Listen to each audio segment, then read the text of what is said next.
Yo la street, aujourd'hui on se retrouve pour une nouvelle vidéo. C'est une vidéo tuto de l'application ou du site, appelez ça comme vous voulez, WeTransfer. De toute façon, tu as vu le titre. Donc pour commencer, évidemment, tu tapes dans ta barre de recherche ou dans ton moteur de recherche, bref, appelle ça comme tu veux, tu tapes WeTransfer comme ceci.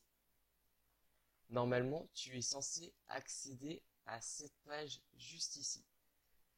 Donc du coup, normalement, il te propose de rentrer enfin déjà ajouter vos fichiers. Donc tu ajoutes ton fichier, si tu veux, tu le rentres, tu le rentres, tu le rentres. Normalement, tu sélectionnes, tu valides, c'est bon, tu l'as rentré. Maintenant, tu mets envoyer à. Donc envoyer à, c'est ton destinataire, c'est celui qui va recevoir ce que tu lui as envoyé. Donc tu tapes comme ceci, voilà, l'adresse mail à qui tu veux envoyer. Enfin, l'adresse, ton destinataire.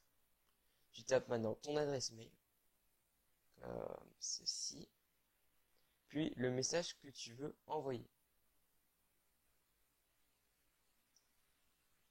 Nickel.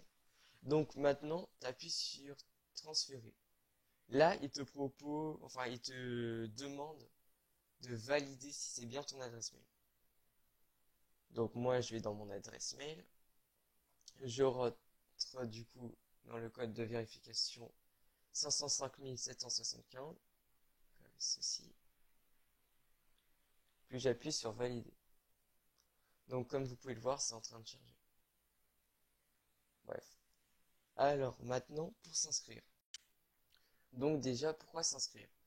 Alors, tu t'inscris souvent si tu choisis la version gratuite pour ne plus être obligé de, comme on l'a vu tout à l'heure, de devoir rentrer ton adresse mail plus le code de vérification. Donc je m'explique. Donc tu es obligé de mettre ton fichier, puis de mettre ton destinataire, puis mettre ton adresse mail d'utilisateur, puis de devoir rentrer le message, après vérifier, de valider le code et tout. Alors que si tu t'inscris, pardon, tu peux directement ne pas mettre ton adresse mail et le code validification parce que tu l'auras déjà mis en créant un compte. Du coup, tu seras pas obligé de le rentrer. Ça peut te faire gagner tellement de temps. Je te jure, moi, je gagne 2 minutes à chaque fois. Bref, passons à la suite. Donc maintenant, pour s'inscrire, tu choisis du coup quelle version tu veux prendre. Donc il y a la version gratuite et la version payante. Donc la gratuite, les principaux choses que tu dois retenir, c'est que tu n'auras pas de stockage, tu pourras envoyer jusqu'à 2 gigaoctets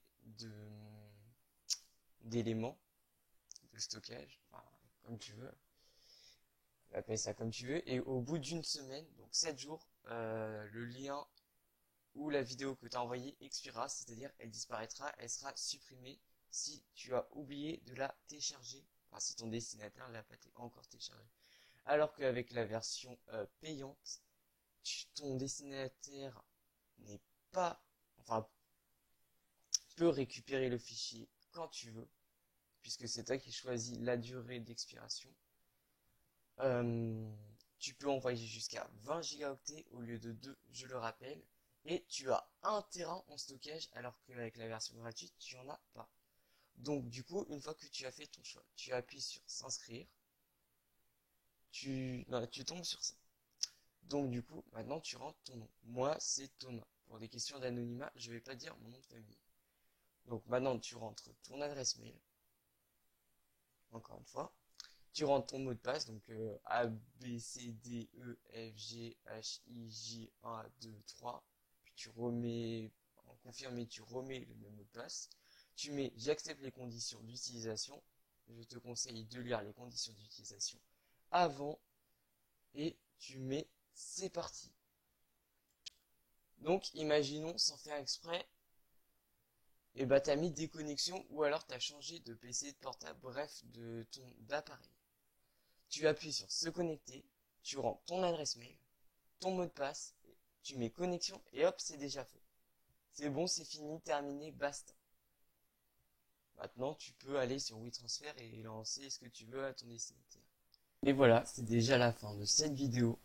J'espère que j'ai bien expliqué tout sur WeTransfer. Je n'ai pas dit que on pouvait envoyer soit un lien, soit envoyer carrément le fichier par adresse mail, mais ça me semblait pas très utile. Et bah, si la vidéo t'a plu, tu likes, tu t'abonnes, et n'hésite pas à partager cette vidéo pour que tous ceux qui ne savent pas utiliser WeTransfer puissent voir comment on l'utilise. Je te dis salut, on se voit pour une prochaine vidéo. C'était Légendaire O. Tchuss.